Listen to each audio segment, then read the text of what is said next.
My name is Jake Morrison, and 3 months ago I thought I was the luckiest guy in New York City. Standing in the gleaming lobby of Titan Industries, America's biggest pharmaceutical company, I clutched my acceptance letter like it was a winning lottery ticket. "Congratulations, Mr. Morrison," the HR director had said with that corporate smile. "We're very excited to have you join our team."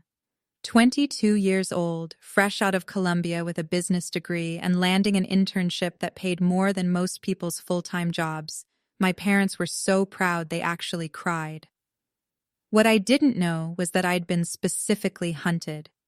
CEO Victoria Sterling hadn't chosen me for my grades or my resume or my potential. She'd chosen me because during my interview, she'd sensed something I didn't even know I possessed, latent psychic abilities just waiting to be harvested. I was like a walking battery for her supernatural powers, and she planned to drain me completely before throwing me away. The signs were there from day one, but I was too excited about my dream job to notice. During orientation, Victoria personally welcomed the intern class, 12 promising young graduates who'd beaten thousands of applicants for these positions. "You represent the future of Titan Industries," she said, her smile warm and maternal. "I'll be personally mentoring each of you to ensure your success." Her eyes lingered on me longer than the others, and I felt this weird tingling sensation, like static electricity was running through my brain. "Dude, did you feel that?" whispered Marcus, the intern standing next to me. He was rubbing his temples with a confused expression. "Feel what?" "Like someone walking over my grave or something. Super weird." I'd felt it too, but I dismissed it as nervousness. This was Victoria Sterling, Forbes' most influential woman in pharmaceuticals for 3Y. Ears running, she was basically royalty in the business world, and she was personally mentoring us. I should have been honored. Instead, I should have been terrified. The first few weeks were everything I dreamed of. Meaningful projects, real responsibility, and those coveted mentorship meetings with Victoria herself. Every Tuesday and Thursday at 3 p.m., she'd call me to her corner office for what she called development discussions. The office was impressive. Floor-to-ceiling windows overlooking Manhattan, awards covering every wall, and a massive desk that made me feel like a kid called to the principal's office. "Jake," she'd say, gesturing for me to sit in the chair across from her. "Tell me about your current projects. What insights have you developed? What innovative solutions are you considering?" I'd talk enthusiastically about my analyses of market trends, my ideas for improving distribution efficiency, my theories about consumer behavior. Victoria would listen intently, asking probing questions, nodding thoughtfully, taking notes on her tablet. I felt like my ideas were being heard by someone who could actually implement them. It was intoxicating. But after each meeting, I'd walk back to my cubicle feeling empty, like I'd left part of myself in that office. My coworkers started joking about Titan brain drain, how all the interns seemed to get stupider as the weeks went on. We'd laugh about it over drinks, not knowing we were literally having our intelligence sucked away. "I swear I had this brilliant idea about supply chain optimization yesterday," said Sarah, another intern, during one of our Friday happy hours. "But now I can't remember what it was. It's like it just vanished from my head." "Same here," added Marcus. "I spent all week working on this market analysis, and when I tried to present it, I couldn't remember half my conclusions. It was so embarrassing." I nodded along, experiencing the same thing but assuming it was just the stress of working at such a high-level company. My memory had always been sharp. I'd graduated summa cum laude, for God's sake. But at Titan, I felt like my brain was wrapped in fog. Ideas would come to me clearly, but by the next day they'd be gone, leaving behind only vague impressions and confusion. The turning point came during my 7th week, when my analytical mind, not yet completely drained, noticed something that didn't add up. I was reviewing Titan's diabetes medication portfolio when I discovered discrepancies that made my blood run cold.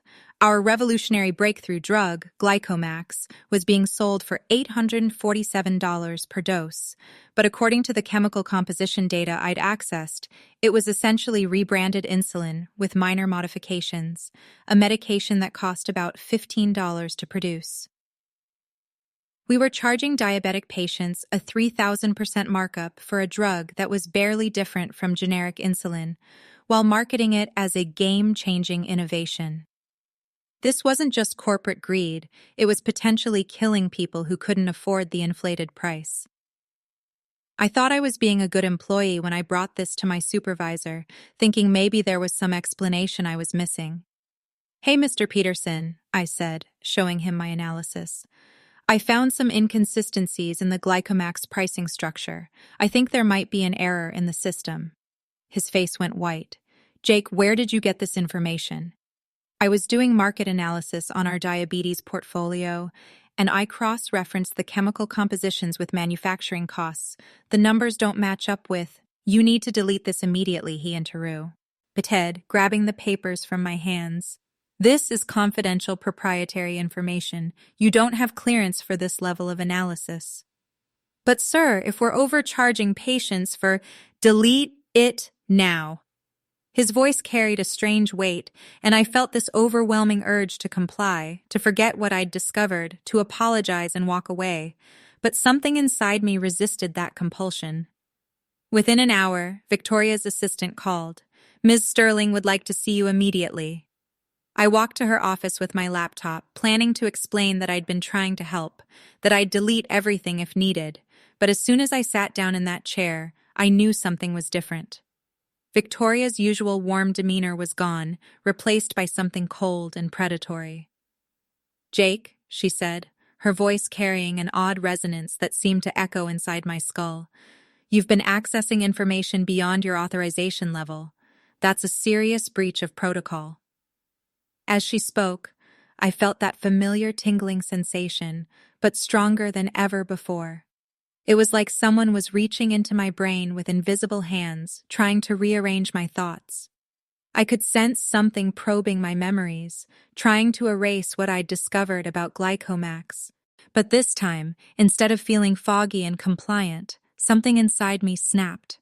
Under the extreme stress of realizing I was being mentally violated, my suppressed psychic abilities suddenly activated in self-defense.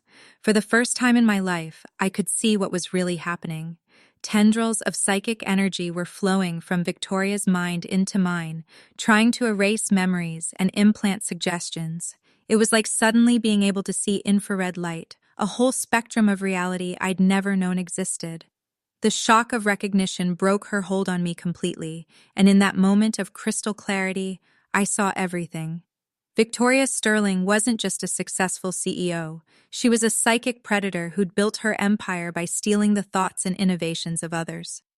I could see the psychic residue of her previous victims, the drained husks of interns and employees whose creativity had been harvested to fuel her success. And I could see the broader picture. Patients dying because she'd suppressed cheaper treatments, competitors destroyed through stolen innovations, government officials manipulated through emotional coercion. Victoria Sterling was a monster wearing a business suit. "You're fired," she said, her voice sharp with fury as she realized her psychic hold had failed. I could feel her attempting more aggressive mental attacks, trying to force me to forget everything and walk away quietly, but my awakened abilities let me resist. "Security will escort you out immediately." "You're killing people," I said, surprised by how steady my voice sounded. "That Glycomax markup, diabetics are dying because they can't afford your fake breakthrough drug." Victoria's eyes flashed with something that definitely wasn't human. "If you ever speak about anything you think you learned here, Jake, I'll make sure you're unemployable forever. And that's not a threat. It's a PCR. Omis." The words carried supernatural weight that would have crushed my will hours earlier. Now they just made me furious. I stood up, meeting her gaze directly. "We'll see about that." That night, my psychic emergence went completely out of control. Every electronic device in my apartment building started malfunctioning. Lights flickered in rhythm with my heartbeat. Phones died. Televisions switched channels by themselves. I could sense the emotions of everyone within 3 blocks: confusion from my neighbors, fear from the building superintendent, concern from the elderly woman next door who thought there was a power surge. I was terrified I was losing my mind when Dr. Sarah Chen knocked on my door at 2 a.m. She was a woman in her 40s, Asian American, wearing a business suit that somehow looked both professional and mystical. In her hand was a device that looked like a tablet crossed with a Geiger counter, and it was beeping frantically as she pointed it at me. "Jake Morrison," she said, consulting readings on her device. "You're experiencing psychic emergence syndrome. Your abilities have activated all at once instead of developing gradually over years. You need immediate training before you accidentally hurt someone, or before Victoria Sterling decides you're too dangerous to leave alive." "Who are you?" I asked, though part of me already knew this was connected to what had happened at Titan. Dr. Sarah Chen, Department of Psychic Affairs. We're a classified government program that monitors and manages individuals with supernatural abilities. She looked at her device again, and her expression grew serious. "Jake, your psychic potential is off the charts. Victoria Sterling made a massive mistake when she tried to drain you instead of recruiting you. She's essentially created the perfect weapon to destroy her entire operation." As we drove through empty New York streets in her car, which I noticed had technology I'd never seen before, Dr. Chen explained the reality I'd never known existed. Psychics aren't common. Maybe 1 in 10,000 people have significant abilities. Most never develop them fully. But those who do end up in 3 categories: working with us to protect society, working for corporations like Victoria's to exploit society, or in specialized containment facilities for those who can't or won't control their powers.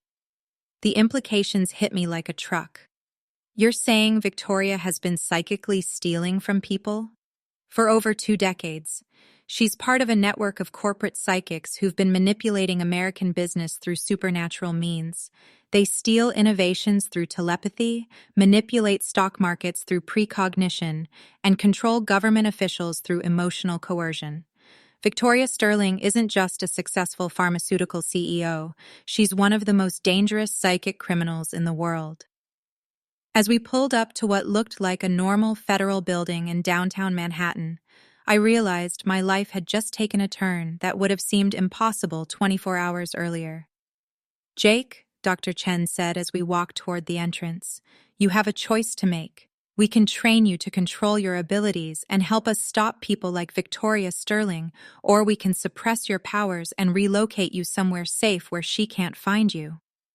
I thought about the Glycomax files, about the diabetic patients dying because they couldn't afford insulin marked up by 3,000%, about the other interns whose creativity had been stolen, about Victoria's promise to destroy my life. "I want to stop her," I said. "I want to stop all of them." Dr. Chen smiled. "I was hoping you'd say that." The elevator descended far longer than any normal building should allow, and when the doors opened, I stepped into a world that redefined everything I thought I knew about reality. The Department of Psychic Affairs facility looked like something from a science fiction movie, but the people training there looked like accountants and lawyers. Men and women in business casual attire practiced abilities that should have been impossible, levitating objects with their minds, predicting stock market movements with supernatural accuracy, and engaging in what Dr. Chen called psychic combat simulations. "Welcome to the real world, Jake," she said as we walked through corridors lined with training rooms. Through one window, I saw a woman in a pantsuit moving chess pieces without touching them. Through another, a man in a tie was staring intently at a computer screen that displayed tomorrow's weather patterns with perfect accuracy. Everything you thought you knew about success, power, and competition was just the surface level. My instructor was Commander Marcus Webb, a man in his 50s with silver hair and eyes that seemed to see right through people. He'd spent 20 years in military psychic operations before transitioning to corporate counterintelligence, and his handshake felt like being evaluated by a living lie detector. "Jake Morrison," he said, reviewing a file that contained information about me I'd never told anyone. Age 22, Columbia University business degree, latent psychic abilities activated through traumatic extraction attempt. Interesting case. Most people who survive psychic vampirism are left permanently damaged. You seem to have gotten stronger. Psychic vampirism? What Victoria Sterling was doing to you. She identified your latent abilities during your interview and spent weeks slowly draining your psychic energy to enhance her own powers. Think of it like intellectual parasitism, but with supernatural elements. His expression darkened. Most victims end up as hollow shells. You fought back and awakened instead. That's extremely rare. The first week of testing revealed abilities I didn't know I possessed. I could read people's emotional states with perfect accuracy, detect when someone was lying or hiding information, and sense the true motivations behind their words and actions.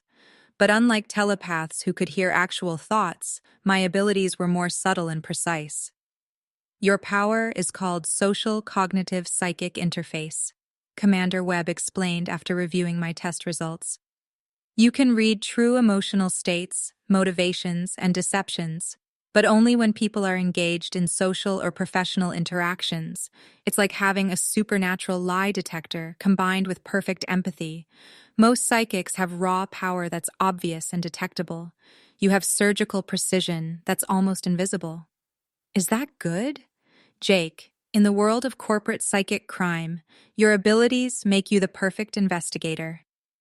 Victoria Sterling uses a sledgehammer, crude telepathic domination that leaves psychic residue. You're a scalpel, so precise that targets won't even know they're being read.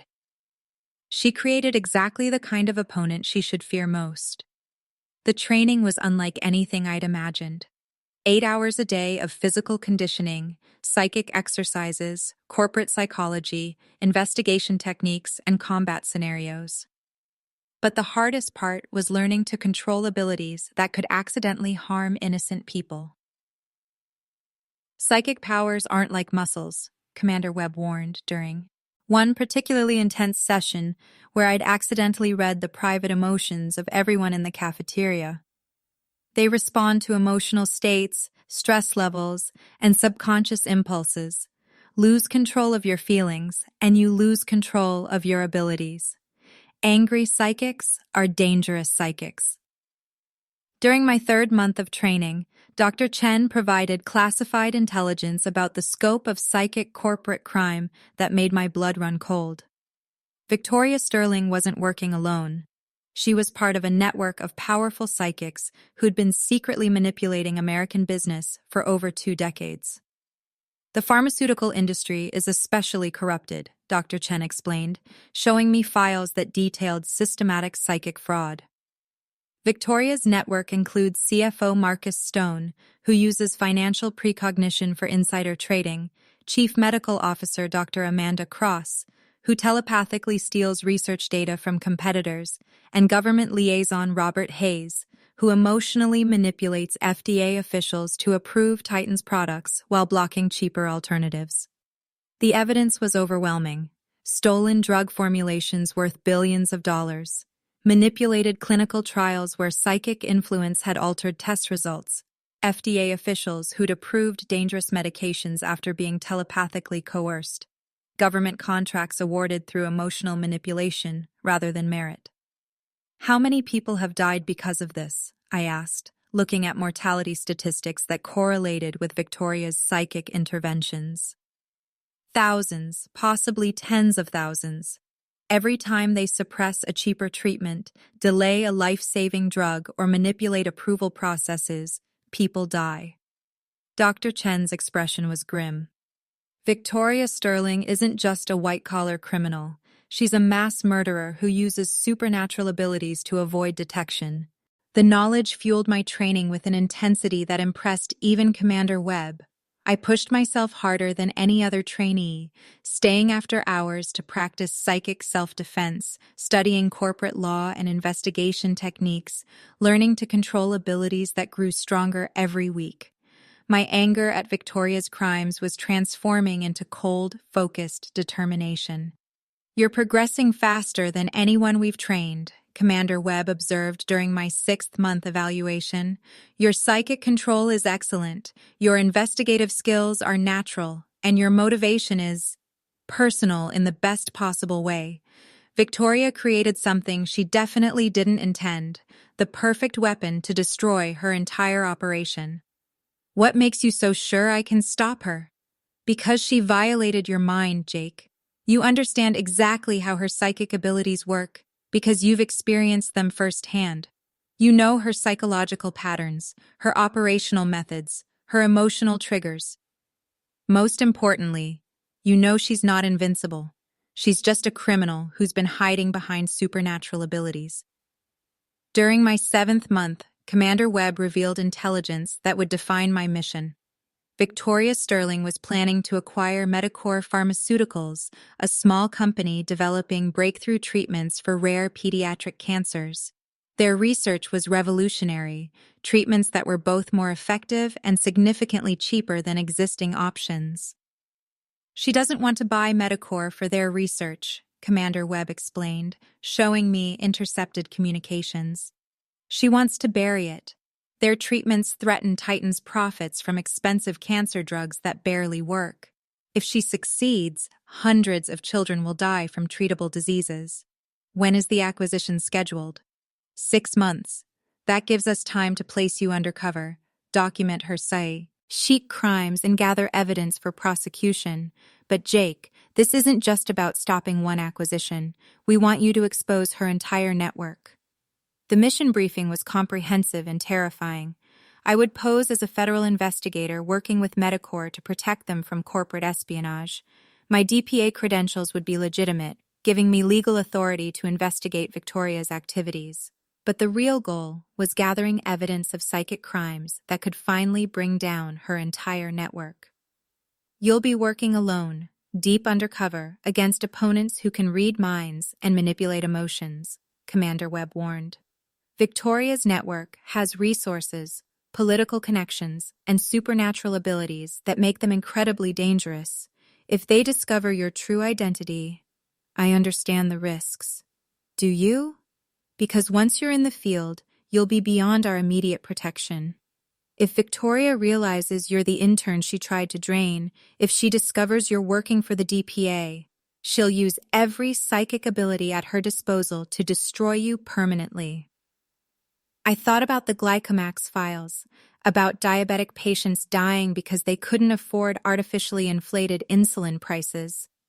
I thought about the other interns whose creativity had been stolen, about the competitors who'd been psychically robbed, about the children who would die if Victoria succeeded in burying Medicor's treatments. Commander Webb, I said, meeting his gaze directly, Victoria Sterling made the mistake of letting me see exactly what kind of monster she really is. She turned me into someone who can stop her. I'm not walking away from that responsibility. He smiled, the first time I'd seen him show genuine emotion. Jake, you're ready for the field. Go save some lives and put that psychic vampire in prison where she belongs. As I prepared for the most dangerous undercover operation in DPA history, I realized I was no longer the confused intern who'd been escorted out of Titan Industries in humiliation. I was a trained psychic investigator with abilities Victoria didn't know I possessed, backed by federal authority she couldn't manipulate, and motivated by a mission that could save thousands of lives. Victoria Sterling had created her own nemesis. Now it was time to show her exactly what she should have been afraid of. 6 months after Victoria Sterling tried to psychically drain me like some kind of corporate vampire, I was about to walk into the most dangerous undercover operation in Department of Psychic Affairs history. Standing outside Medicor Pharmaceuticals' modest headquarters in Brooklyn, I adjusted my federal credentials and prepared to meet the man whose company held the key to stopping Victoria's network forever. Dr. Michael Rodriguez was nothing like the pharmaceutical executives I'd met at Titan Industries. Where Victoria surrounded herself with luxury and intimidation, Dr. Rodriguez worked in a converted warehouse that had been transformed into research labs. where Titan's executives wore designer suits and projected corporate power, Dr. Rodriguez greeted me in a lab coat that was actually stained with chemicals from hands-on research. Agent Morrison, FBI, I said, showing him my DPA credentials that were completely legitimate under federal law. I'm investigating a case involving corporate espionage in the pharmaceutical industry. We have credible intelligence that your company may be targeted for acquisition by parties who don't have your patient's best interests at heart. Using my psychic abilities, I could immediately sense Dr. Rodriguez's emotional aura. Unlike Victoria's cold calculation and predatory hunger, this man radiated genuine dedication to saving lives. His concern for his patients was authentic. His fear for what would happen to his research if it fell into the wrong hands was real, and his determination to continue his work despite financial pressures was unwavering. Agent Morrison, he said, gesturing for me to sit in his cluttered office, if you're talking about Victoria Sterling and Titan Industries, then yes, we've been receiving increasingly aggressive acquisition offers. But I can assure you, our research is completely proprietary and legally obtained. Dr. Rodriguez, I'm not here because we suspect you of wrongdoing. We're here because we suspect Victoria Sterling is planning to acquire your company not for your breakthrough treatments, but to bury them permanently. I leaned forward, letting him see the seriousness in my eyes. Your pediatric cancer treatments threaten the profit margins of Titan's existing drugs. If Sterling succeeds in buying Medicor, those treatments will never see the market.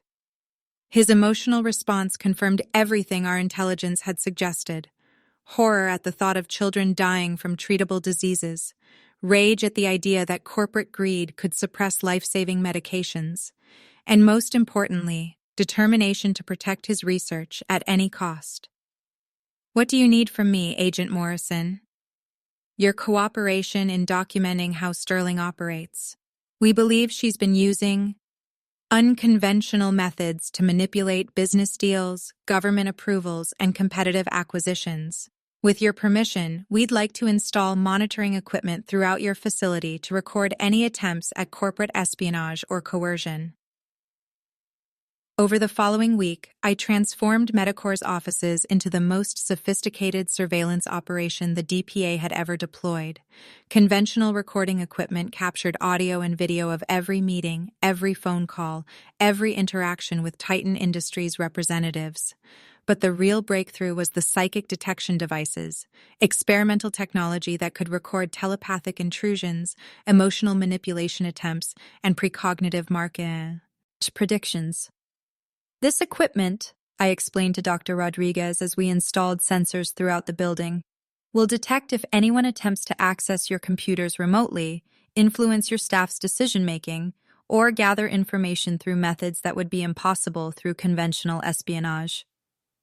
Agent Morrison, are you suggesting that Sterling has access to some kind of advanced technology? I chose my words carefully.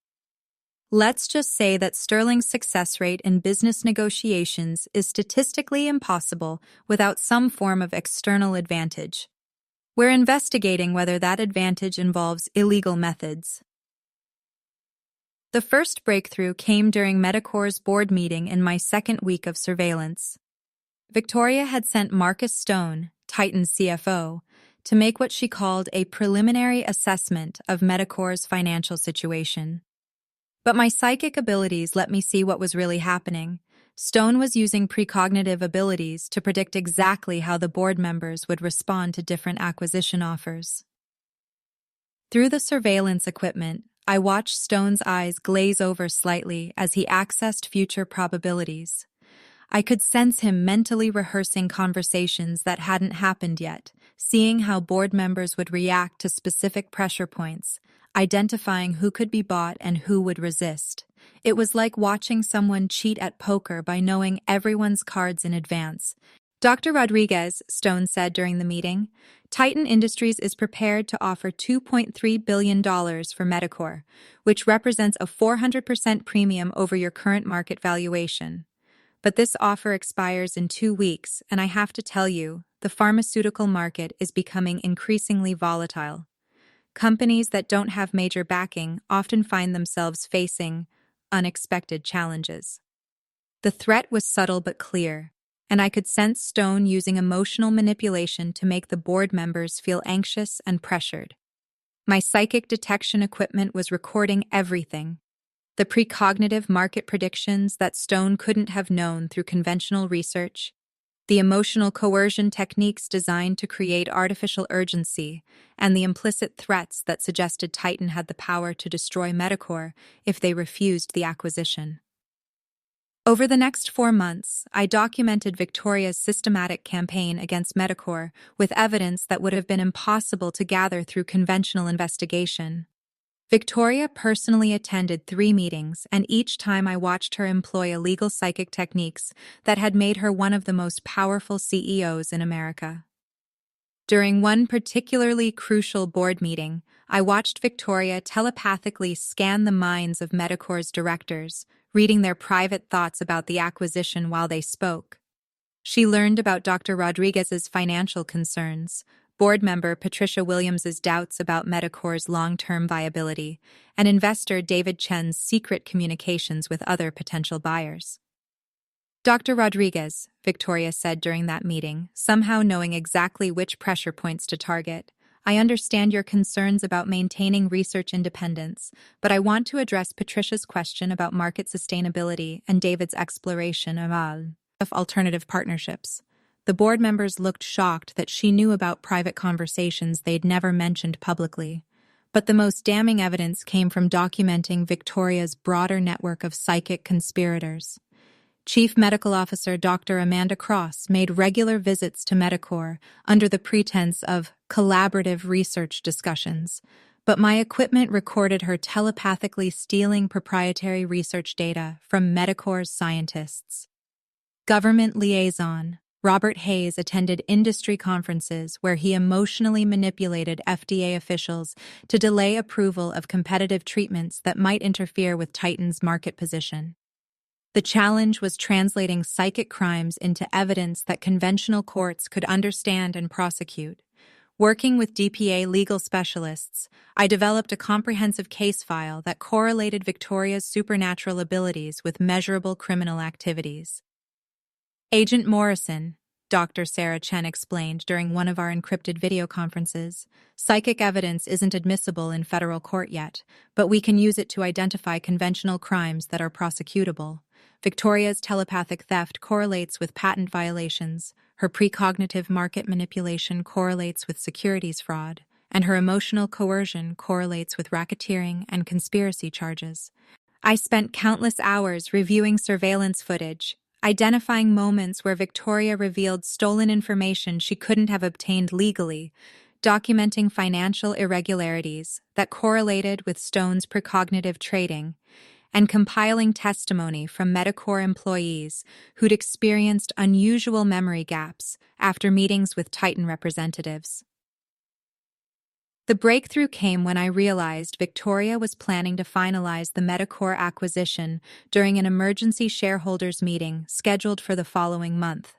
Intelligence suggested she was preparing her most aggressive psychic assault yet, a coordinated effort involving her entire network to telepathically coerce Medicor's shareholders into accepting the acquisition regardless of their actual preferences. Dr. Rodriguez, I told him during our final preparation meeting, this shareholders meeting is going to be unlike anything you've experienced.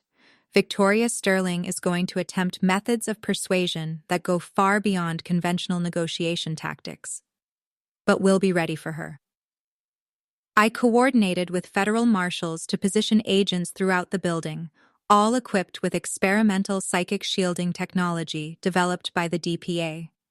When Victoria attempted her usual telepathic coercion, she would find protected targets while psychic monitoring equipment recorded every illegal mental intrusion. More importantly, I had spent months studying Victoria's psychological patterns, understanding her operational methods, and preparing for the moment when she would realize that her former victim had become her nemesis. She had created the perfect weapon to destroy her empire, and she was about to discover exactly what she should have been afraid of. Agent Morrison, Dr. Rodriguez said as we made final preparations. Whatever happens in that meeting, I want you to know that your work has already saved lives. The treatments we're developing will help thousands of children if they reach the market. Dr. Rodriguez, I replied, thinking about all the patients Victoria's network had harmed over the years. Those treatments are going to reach the market. I guarantee it. The trap was set, the evidence was gathered, and Victoria Sterling was about to walk into the most comprehensive psychic crime sting operation in federal law enforcement history. The morning of Medicorp's emergency shareholders meeting, I arrived at the building 2 hours early to make final preparations for what would either be the greatest victory or the most catastrophic failure in Department of Psychic Affairs history. Federal agents posing as board members, investors, and legal advisors were already in position, their psychic shielding equipment concealed but active. The surveillance systems were running at full capacity, ready to record every telepathic intrusion and emotional manipulation attempt that Victoria Sterling was about to make. At exactly 10 a.m., Victoria Sterling entered Medicorp's conference room like she was walking into her own boardroom. She radiated the kind of confidence that only came from 2 decades of never failing to get what she wanted through supernatural manipulation. Her entourage included Marcus Stone, whose precognitive abilities had made him one of the most successful CFOs in pharmaceutical history, and Dr. Amanda Cross, whose telepathic research theft had built Titan's entire drug development pipeline. Dr. Rodriguez, Victoria said with that warm maternal smile I remembered so well, thank you for calling this meeting. I know everyone's time is valuable, so let's discuss how Titan Industries can help secure Medicorp's future and ensure your important research reaches the patients who need it most. Using my psychic abilities from my position as a federal observer, I could sense Victoria immediately beginning her subtle emotional manipulation techniques. She was projecting artificial feelings of urgency and anxiety, trying to make the board members feel like Medicorp was in desperate financial trouble and needed Titan's acquisition offer to survive. As you know, Victoria continued, the pharmaceutical industry is facing unprecedented regulatory challenges. Smaller companies without major corporate backing often find themselves unable to navigate the complex approval processes required for breakthrough treatments. Her words carried psychic weight designed to implant fears about Medicorp's ability to succeed independently. But instead of the usual compliance and growing anxiety she expected to sense from her targets, Victoria encountered something that hadn't happened in her criminal career: resistance. Half the people in the room were federal agents equipped with experimental psychic shielding technology, and her emotional manipulation attempts were failing against protected minds. I watched her expression shift from confident to confused as she realized her powers weren't working properly. Marcus Stone was getting similar results. His precognitive abilities were being blocked by psychic interference fields, preventing him from seeing how board members would respond to different negotiation tactics. Ms. Sterling, Dr. Rodriguez said, his voice steady thanks to coaching from DPA psychologists, while we appreciate Titan's interest, Medicorp's board has some concerns about maintaining research independence under a larger corporate structure. Victoria's smile became strained as she escalated to more direct telepathic influence, attempting to implant thoughts about the benefits of accepting Titan's acquisition offer. I could see the psychic energy flowing from her mind toward the board members, but the shielded agents remained unaffected while the surveillance equipment recorded every illegal mental intrusion. Dr. Rodriguez, Victoria replied, somehow knowing details she couldn't have learned through conventional means. I understand Patricia's concerns about research funding and David's questions about patent protection, but I think we can address those issues directly. She was accessing information from telepathic scans of the real board members' minds, not realizing she was incriminating herself with every word. That's when she sensed it.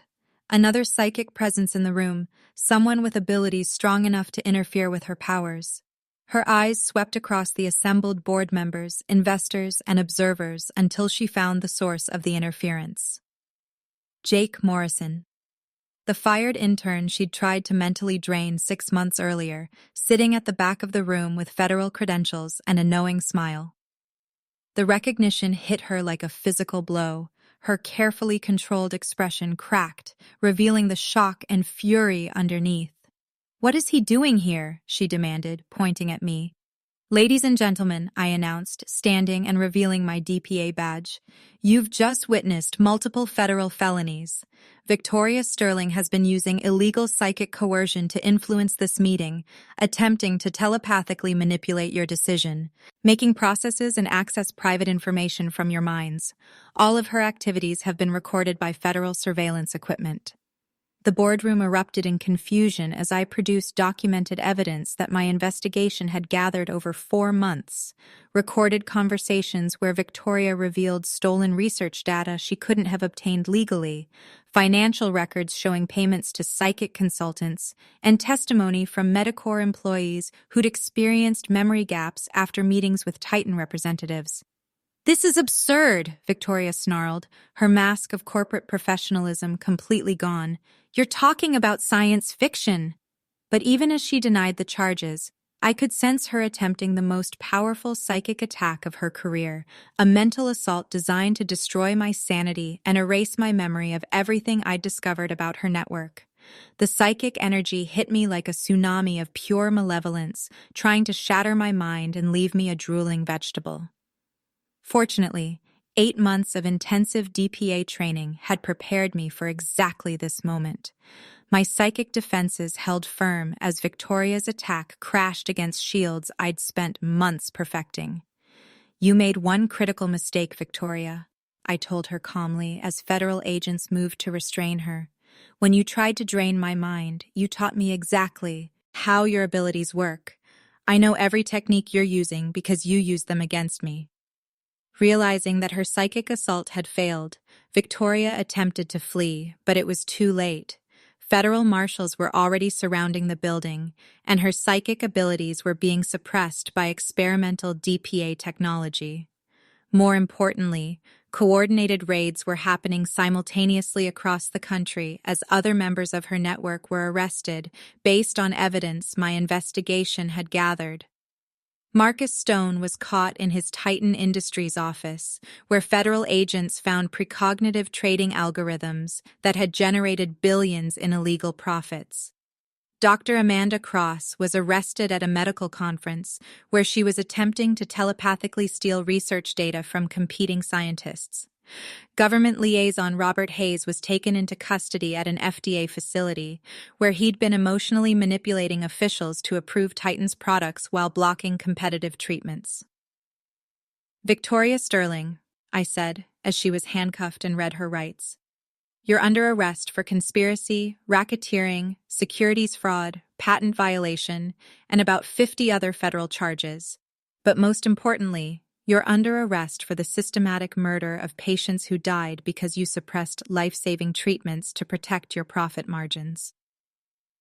Within hours, the story exploded across every media outlet as investigative journalists uncovered the full scope of psychic corporate crime. The evidence was so extensive and well documented that even the most skeptical observers couldn't deny what had happened. Headlines screamed, "Telepathic pharmaceutical conspiracy exposed," and corporate psychics arrested in massive federal sting operation. "Breaking news," announced every major network. "Federal investigators have arrested the CEO of Titan Industries and several ASOs. It's for what prosecutors are calling the most extensive corporate fraud case in American history. The charges include allegations of using supernatural abilities to manipulate business deals, steal proprietary research, and suppress life-saving medical treatments." Victoria Sterling's pharmaceutical empire began collapsing immediately as investors fled, government contracts were canceled, and civil lawsuits poured in from victims of her psychic crimes. Stock prices plummeted, executive officers resigned in disgrace, and federal investigators seized billions in assets that had been obtained through supernatural fraud. But the real victory wasn't financial. It was seeing Dr. Rodriguez's pediatric cancer treatments enter accelerated FDA approval now that Victoria's network could no longer suppress competing medications. Children who would have died from treatable diseases would live because the psychic conspiracy that blocked their access to life-saving drugs had been permanently destroyed. Standing in Medicor's conference room as Victoria Sterling was led away in handcuffs, I reflected on the journey that had brought me here. 6 months ago, I'd been a confused intern carrying my belongings in a cardboard box, humiliated and professionally destroyed by a woman who saw me as nothing more than psychic energy to be harvested. Now Victoria Sterling, the most powerful pharmaceutical CEO in America, was facing life in federal prison, while I had become the lead investigator in the most successful psychic crime prosecution in history. "Agent Morrison," Dr. Rodriguez said as the chaos settled around us, "I don't know how to thank you. Those treatments will save thousands of lives." "Dr. Rodriguez," I replied, thinking about all the patients Victoria's network had harmed over the years. "Seeing her in handcuffs is thanks enough. But more importantly, this is just the beginning. Victoria's network was just one part of a much larger problem. The psychic vampire who tried to drain my mind and destroy my life had created exactly the weapon she should have feared most. A federal investigator with supernatural abilities and an unshakable commitment to justice. Victoria Sterling's reign of psychic terror was over. Now it was time to build something better from the ashes of her criminal empire. And 18 months after Victoria Sterling's arrest, I was standing in a federal courtroom watching the most powerful pharmaceutical CEO in America receive a life sentence without the possibility of parole. The judge's words echoed through the packed courtroom. "Ms. Sterling, your systematic abuse of supernatural abilities to defraud investors, steal proprietary research, and suppress life-saving treatments represents one of the most heinous corporate crimes in American history." Victoria sat at the defendant's table, stripped of her psychic abilities by experimental DPA technology, looking like a hollow shell of the predator who'd once terrorized the pharmaceutical industry. Her empire had crumbled completely. Titan Industries was bankrupt, her assets seized by federal investigators, and her network of psychic conspirators serving their own lengthy prison sentences. But the real victory wasn't seeing Victoria in handcuffs. It was what happened next. The pharmaceutical industry faced a reckoning unlike anything in its history as federal investigators exposed decades of psychic corruption that had suppressed treatments, inflated prices, and killed thousands of patients. Stolen drug formulations worth hundreds of billions were returned to their original developers. Manipulated FDA approvals were reviewed and overturned. Price-fixing schemes maintained through psychic coercion were exposed and prosecuted. "Agent Morrison," Dr. Rodriguez called me after Victoria's sentencing, his voice filled with emotion I could sense was genuine gratitude mixed with overwhelming relief. "The accelerated approval came through this morning. Our pediatric cancer treatments will be available to patients within 6 months, instead of the 5 years Victoria's network would have delayed them. Thousands of children who would have died from treatable diseases would now live because the psychic conspiracy blocking their access to life-saving drugs had been permanently destroyed." That knowledge made every dangerous moment of the undercover investigation worthwhile. But Victoria Sterling's trial became much more than a criminal prosecution. It established legal precedents that would govern supernatural abilities in business for generations. Federal courts ruled that telepathic coercion constituted assault under existing law, precognitive insider trading violated securities regulations, and emotional manipulation of government officials was corruption and racketeering. "Ladies and gentlemen of the jury," the prosecutor had said during closing arguments, "the defendant may have used supernatural methods, but her crimes are entirely conventional.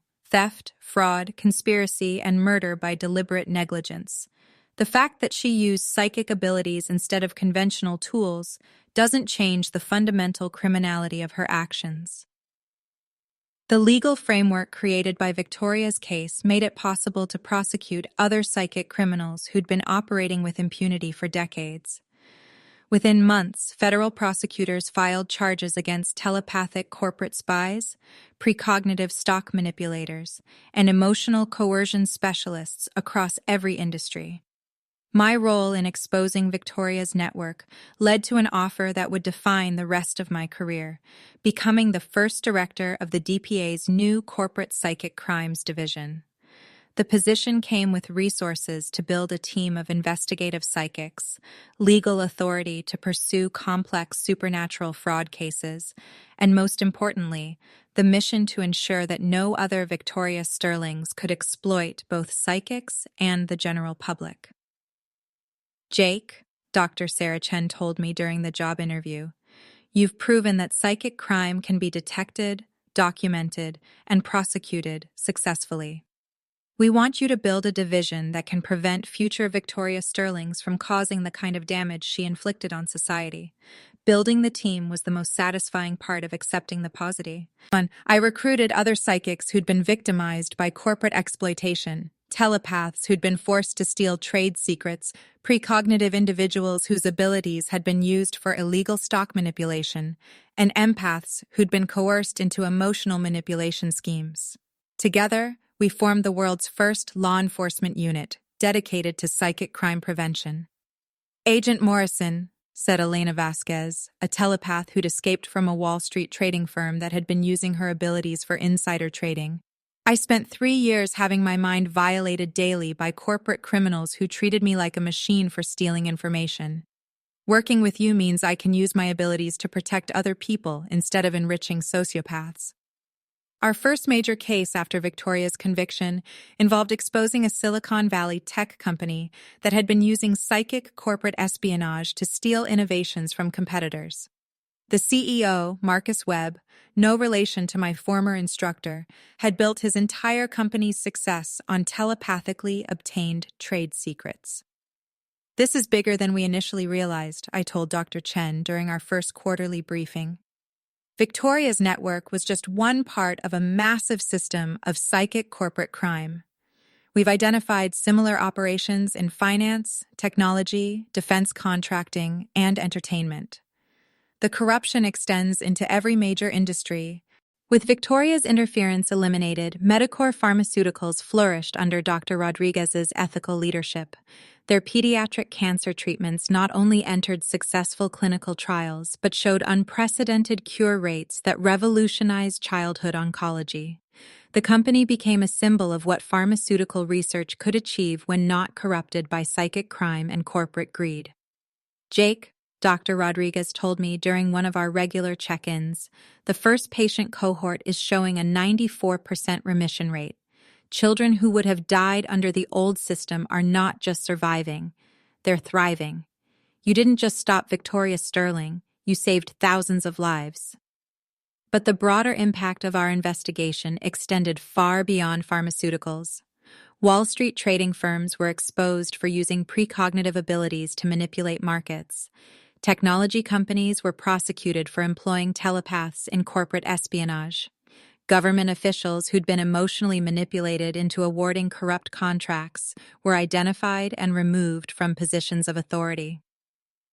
The Corporate Psychic Crimes Division has processed over 50 cases in its first year, I reported to Congress during oversight hearings, resulting in 37 convictions, the recovery of $12 billion in stolen intellectual property, and the establishment of ethical guidelines for legitimate psychic consulting and business.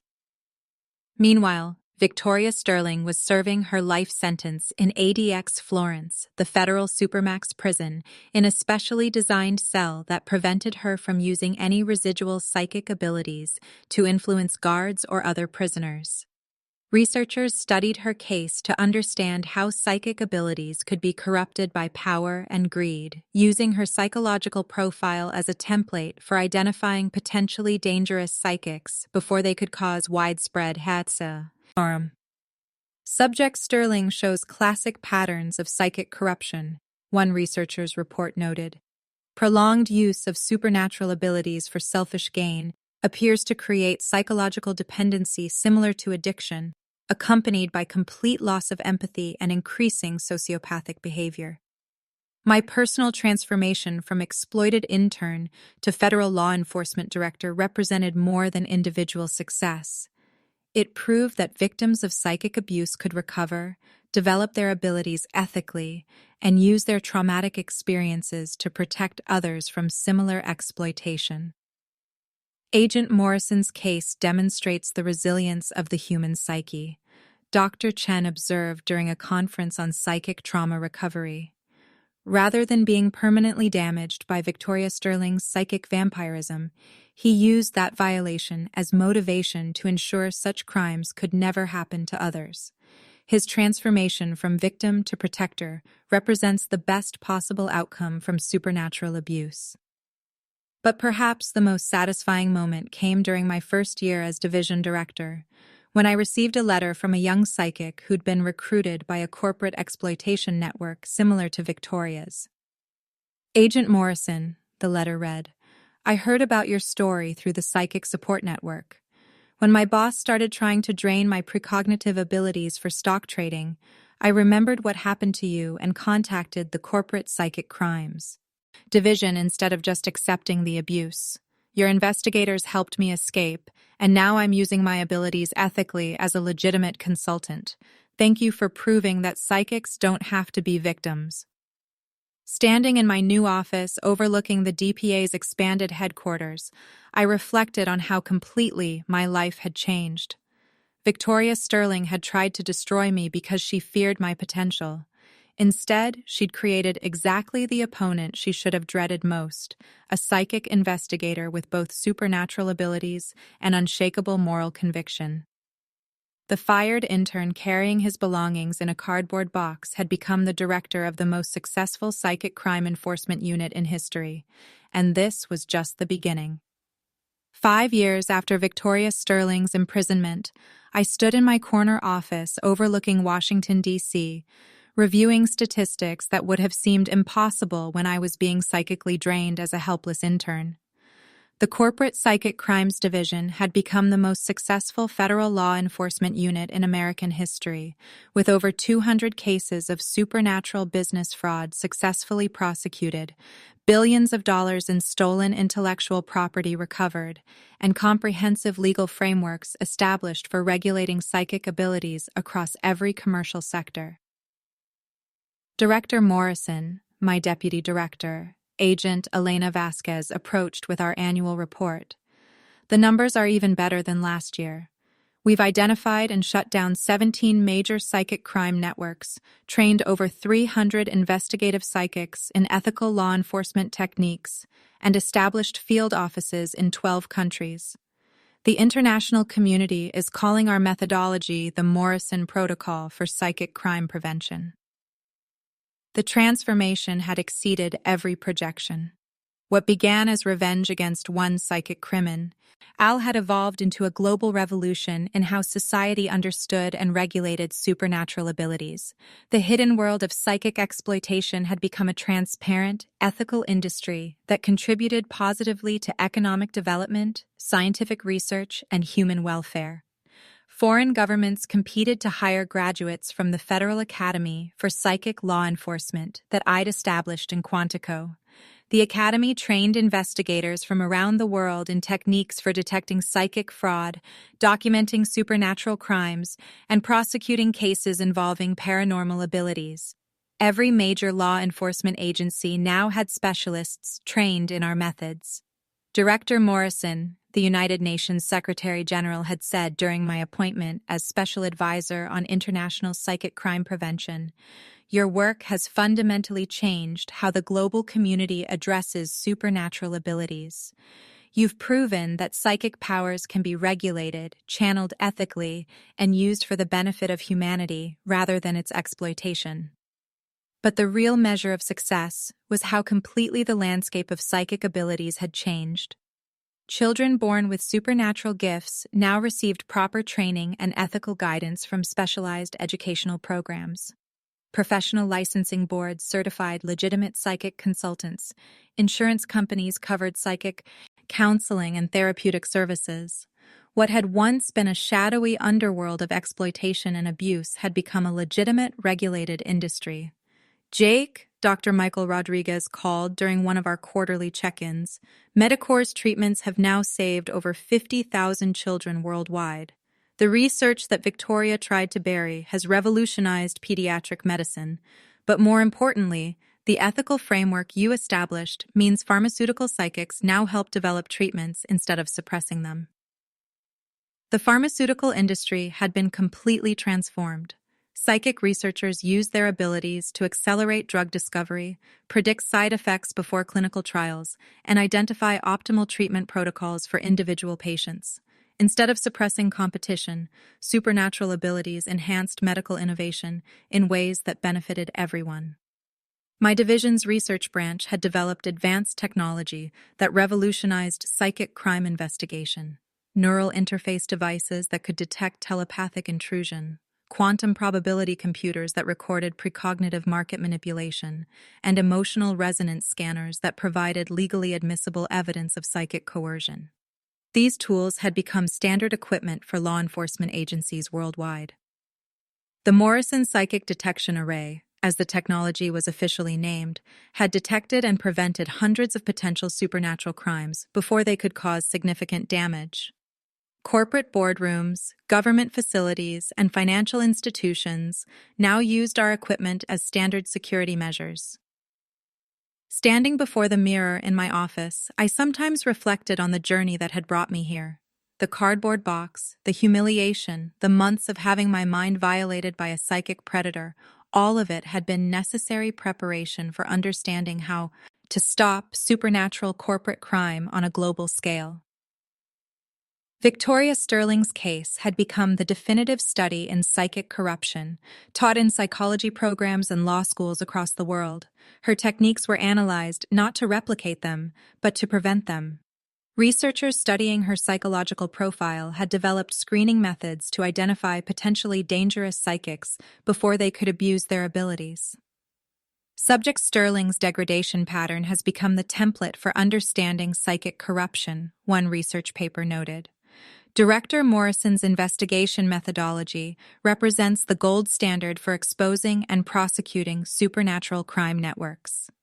But the ultimate validation of my work came from the psychics themselves, individuals who'd been exploited, abused, and discarded by corporate predators like Victoria, now working as ethical consultants, researchers, and investigators. The division's victim rehabilitation program had helped over 1,000 psychics recover from supernatural abuse and develop their abilities for positive purposes. Director Morrison, wrote one graduate of our program, when I was being used as a telepathic spy by defense contractors, I thought psychic abilities were just tools for exploitation. Your division showed me that supernatural gifts can be used to protect people, solve crimes, and make the world better. Thank you for proving that psychics don't have to be predators or victims. The continuing mission expanded constantly as new forms of psychic crime emerged and supernatural abilities continued evolving. Digital psychics who could manipulate electronic systems, environmental psychics who could influence weather patterns for agricultural fraud, temporal psychics who could alter probability fields for gambling schemes. Each new development required new investigative techniques, legal frameworks, and prevention strategies. Agent Morrison, the president said during my most recent White House briefing, your division has become essential to national security and economic stability. The framework you've created ensures that American supernatural abilities contribute to national strength rather than criminal exploitation. When Victoria Sterling died in federal prison after serving 8 years of her life sentence, I attended the funeral, not out of respect, but to ensure her victims knew their tormentor could never hurt anyone again. Her death closed the chapter on the darkest era of psychic corporate crime while confirming that my mission to protect others from supernatural exploitation would continue indefinitely. She created exactly what she feared most, I said during my eulogy for the woman who'd tried to destroy me. A psychic investigator with the abilities to expose her crimes and the determination to ensure they could never be repeated. Victoria Sterling's greatest failure was underestimating the power of ethical supernatural abilities used in service of justice. My autobiography, From Victim to Victor, A Psychic Justice Journey, became required reading for anyone working in psychic law enforcement or supernatural business consulting. The book detailed not just my personal transformation from exploited intern to global law enforcement leader, but the comprehensive methodology for building ethical psychic industries from the wreckage of criminal exploitation. Director Morrison's story proves that the greatest revenge against those who abuse power is building systems that make such abuse impossible, wrote one reviewer. His transformation from psychic victim to psychic protector represents humanity's potential to turn supernatural abilities into forces for good.